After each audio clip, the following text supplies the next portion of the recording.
Alright, football fans, this will be AFC East for the NFL Predictions Volume 11. Without further ado, let's get it cracking. I got the New England Patriots winning 11-5. Why? I feel that the chemistry will be resolved. The running game will improve, even though it was the weak point. And their defense got torched a bit from time to time in the playoffs. Was a prime example, let alone Baltimore hanged 24 points in the first quarter. So, I mean, their defense were ranked 11th, so it wasn't terrible. It's just they had a subpar year. And the Patriots offense, 3rd overall. So they went out and drafted some players. Got Torrey Holt, a 7-time Pro Bowler, out of free agency. So they'll be all right. They'll win 11 games. That's my predictions. 11-5, excuse me. Next up will be the Miami Dolphins. I could not figure them out at all. I mean, I did not know what was their strength or weakness or what. I couldn't figure them out at all. But I thought about it, and I read some articles about them, and the biggest strength is the Wildcat offense. Why? Ronnie Brown, Ricky Williams.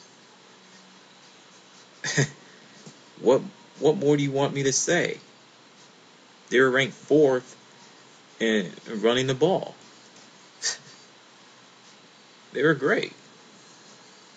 And oh yeah, they got Brandon Marshall from the Denver Broncos, so they'll help out with the passing game, take some pressure off the running game. So Chad Henne, I feel he'll do great. He'll do fine in that quarterback position. So their biggest weakness was their defense, for the fact that they only have 968 plays, which is the 4th lowest in the AFC, and they surrendered 24 points per game, 3rd worst in the AFC, behind Kansas City and Tennessee. So they brought in the former defensive coordinator Mike Nolan, who used to be with the Denver Broncos, who were really bad at defense. So if they can get defense up and running and get the passing game going, I feel that the Dolphins will win at least 10 games. But I see them winning 9 games. My prediction, 9-7 for the Fighting Fins. The New York Jets, oh boy, I'm hearing a lot of boos. I'm hearing the Jet fans coming after me. Shut up. Their biggest strength was their defense and their running game. Their defense were ranked 1st in the league. The running game were 1st. So, but the biggest weakness for the New York Jets is their passing game. I don't care how good your special teams, your defense, or your running game on offense, I don't care how good they are, but if you don't have a passing game, even though Mark Sanchez was a rookie, you ain't winning the Super Bowl. The New Orleans Saints proved that.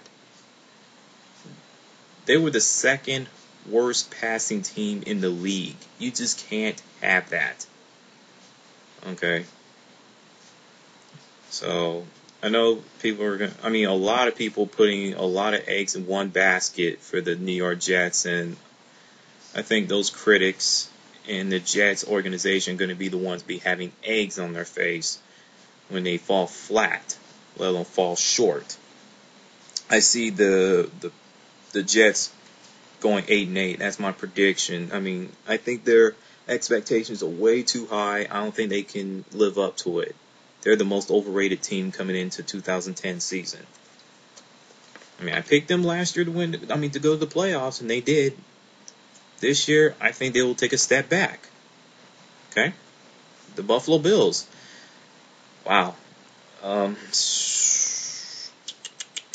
wow, their defense was pretty good. I mean, pass defense. They only gave up 184.2 yards per game.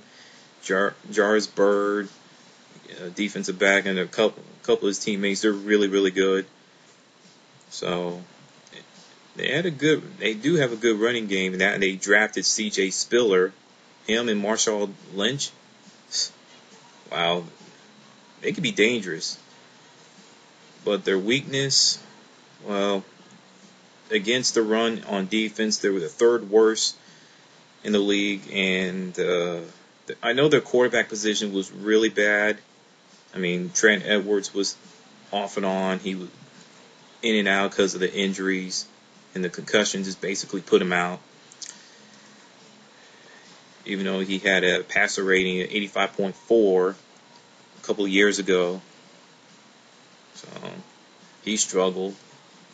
Ryan Fitzpatrick did okay. But the biggest issue is their offensive line, for the simple fact that they were ranked 5th in most allowed sacks. I mean, how can you sit there and complain about the quarterback position when you have the offensive line giving up so many sacks? Not giving the quarterback any time. Anytime you have something like this happens, you're going to have a really bad year. So, the Buffalo Bills, I mean, the Bills fans just want to see their team be competitive, let alone get to the playoffs. I mean, I just don't see that happening. I mean, the competition is going to be too fierce and too great for the Buffalo Bills. I see them going 6-10. So without further, I'm throwing the peace sign, and I'm out.